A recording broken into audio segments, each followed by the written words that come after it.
Let's learn new vocabulary words. One word substitution. 1. A person who loves books. Bibliophile.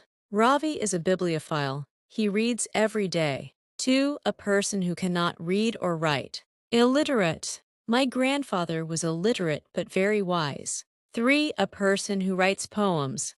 Poet.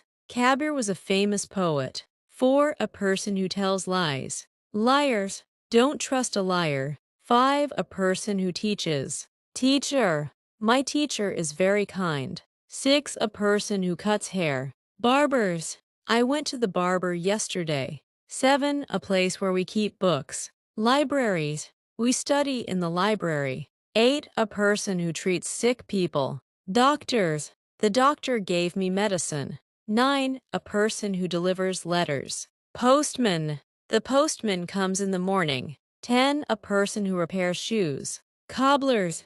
The cobbler fixed my shoes.